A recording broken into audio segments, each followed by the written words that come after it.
Louvado seja nosso Senhor Jesus Cristo. Para sempre seja louvado. Estamos vivendo a solenidade de Pentecoste, isto é, o 50º dia.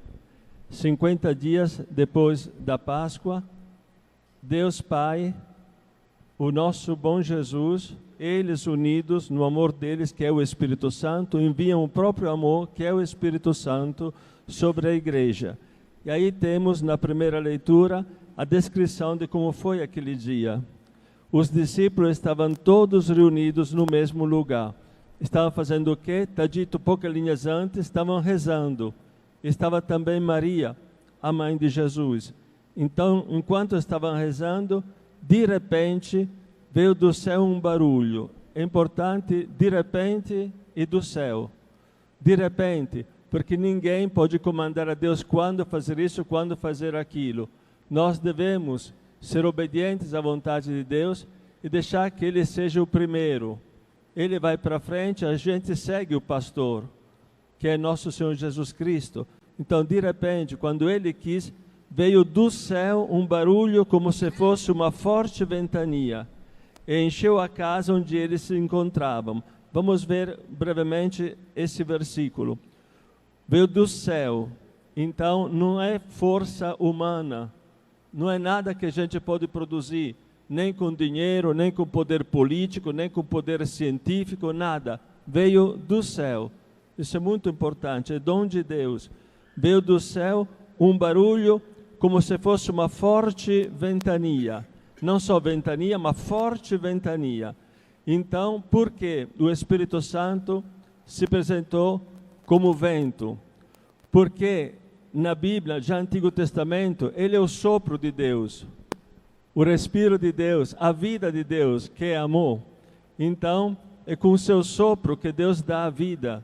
Então, o vento indicava, primeiro de tudo, era já claro para os hebreus, o respiro de Deus, a força de Deus, que é amor. Então, o Espírito Santo, Spiritus, pneuma em grego.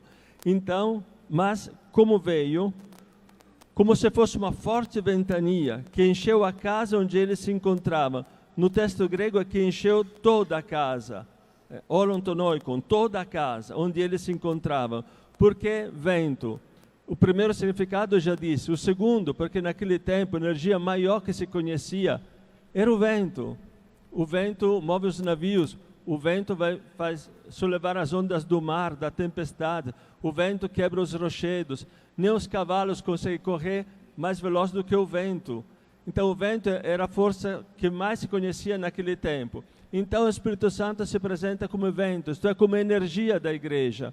Por isso a energia da igreja não é o dinheiro, não é o poder político, não é o poder científico, não é nada senão o Espírito Santo. É bem claro aqui no texto da primeira leitura. Encheu toda a casa onde eles se encontravam. E no texto grego tem toda a casa onde eles se encontravam. Qual é a nossa casa? É a nossa alma, como sabemos, nosso coração, a nossa alma. Então o Espírito Santo quer encher toda a casa, a nossa casa, que é o nosso coração, a nossa vida. Então não podemos ser cristãos só na igreja, mas também saindo da igreja, indo contra o mundo, na casa, no lugar de trabalho, na comunidade, ajudando, em qualquer lugar, nas férias. Sou cristão também nas férias, sou um cristão de férias, mas sou cristão. Então, é muito importante ver que encheu toda a casa. Então, tudo aquilo que é nosso, qualquer expressão da nossa vida, tem que ser cheia de Espírito Santo, como está no texto de hoje. Encheu toda a casa onde eles se encontravam. Versículo 3, então apareceram línguas como de fogo, que se repartiram e pousaram sobre cada um deles. Qual é o significado? Línguas quer dizer comunicação. De fogo, qual fogo? O fogo do amor de Deus, o Espírito Santo. Então, vindo a Pentecostes, o Espírito Santo dá um grande dom para a primeira igreja, que é para sempre. Isso é o dom de comunicar a todos os povos na linguagem do amor, que é a linguagem universal, a linguagem do amor. Então é muito importante ver que hoje, como sempre, a humanidade precisa de amor, que é o Espírito Santo. Então a gente pensa cada um em nós mesmos. como é a minha língua? Sou feliz quando posso cortar e ferir? Sou feliz quando posso falar mal de uma pessoa ou da outra, sublinhar um erro de uma pessoa? Como é a minha língua? Ela serve a Deus, que é amor, ou serve às trevas, que são desunião? O que faz a minha língua? Quando entro em uma casa, eu digo, como fazem os franciscanos, nossas monjas também, paz e bem, então pelo menos levo paz e bem, ou não levo paz, não levo bem àquela casa. Então, a minha língua, a quem está servindo? Na primeira leitura de hoje, a nossa língua tem que ser cheia do fogo do Espírito Santo. E é exatamente aquilo que aconteceu depois. Todas as pessoas que estavam ali, eles logo saíram do cenáculo e começaram a anunciar as maravilhas de Deus, e tinha todo um elenco de pessoas que estavam aí pela grande festa em Jerusalém, e vinha da Mesopotâmia, Ponto, Ásia, Frígia, Panfilha, Egito, romanos também, prosélitos, cretenses, árabes, pessoas de várias nacionalidades, mas está escrito que todos nós os escutamos anunciar as maravilhas de Deus na nossa própria língua. É claríssimo que Pentecoste é o contrário de Babel. Na Torre de Babel, os homens, vocês lembram no Antigo Testamento, queriam fazer um nome, isto é, se autoelevar, se autodivinizar, construindo uma torre que tocasse o céu para os antigos quer dizer chegar à divinização do homem. Mas Deus que vê que assim eles iam se arruinar, porque nenhum homem, nenhuma criatura pode dizer eu sou o Criador, seria um falso, e se faria mal sozinho, acabaria nas trevas eternas, na não-verdade que são as trevas, porque a verdade é luz e a não-verdade é trevas. Então Deus confundiu as línguas, mas pelo bem, porque não se fizesse mal sozinhos. Mas quando vem o Espírito Santo, aí a linguagem do amor faz que todas as nações se entendam, porque a linguagem de Deus é a linguagem do amor. Por isso, o grande milagre do dia de Pentecostes, que todos estavam entendendo na nossa própria língua o anúncio das maravilhas de Deus. Então assim tem que ser também por nós. É uma tristeza quando se vê jovens, garotos e garotas, que recebem a crisma e depois da crisma não vivem a crisma. Eles receberam o Espírito Santo, sim, mas o Espírito Santo não recebeu eles. Por quê? Porque eles não se deixam guiar pelo Espírito Santo.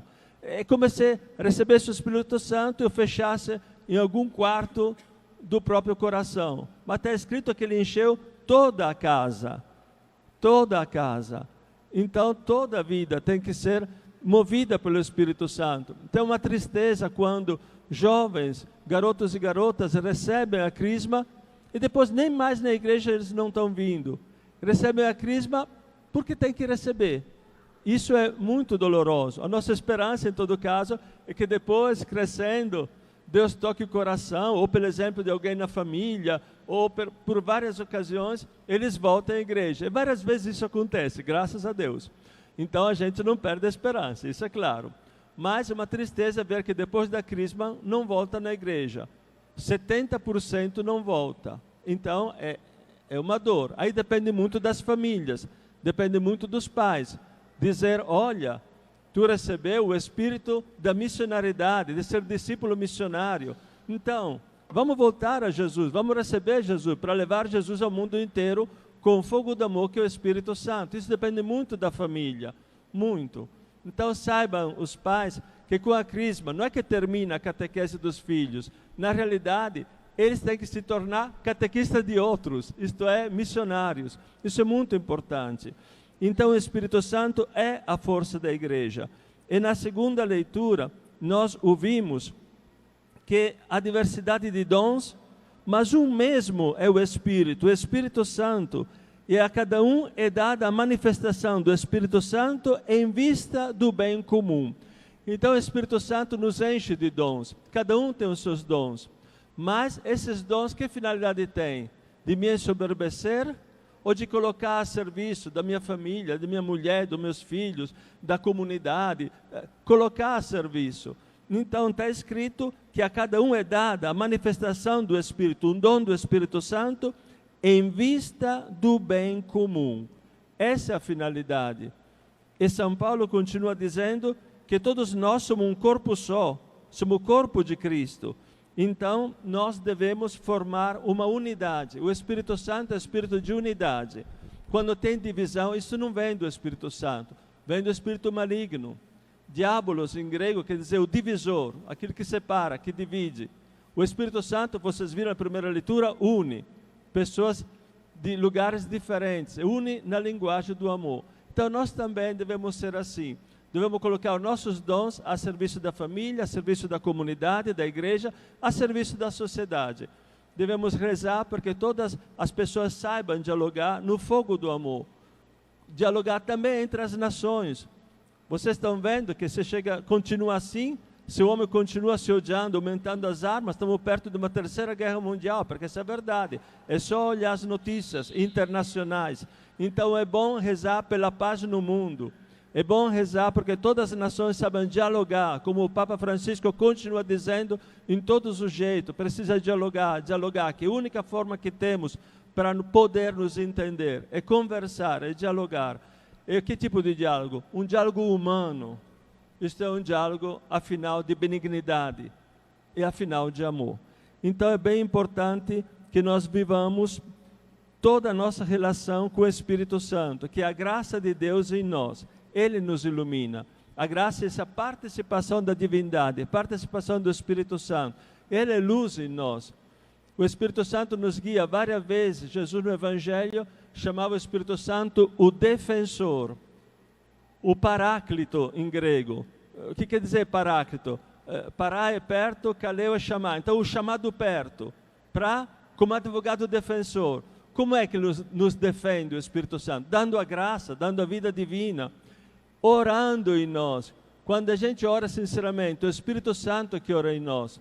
A gente não pode nem dizer Jesus é o Senhor, a não ser no Espírito Santo. Segunda leitura de hoje.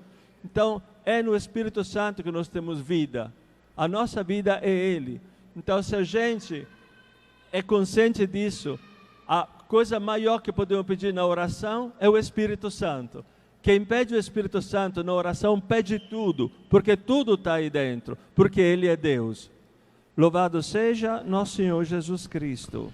Para sempre seja louvado. Creio em Deus Pai Todo-Poderoso, Criador do céu e da terra, e em Jesus Cristo, seu único Filho, nosso Senhor, que foi concebido pelo poder do Espírito Santo, nasceu da Virgem Maria, padeceu sobre Pôncio Pilatos, foi crucificado, morto e sepultado, desceu à mansão dos mortos, ressuscitou ao terceiro dia, subiu aos céus, está sentado à direita de Deus Pai Todo-Poderoso,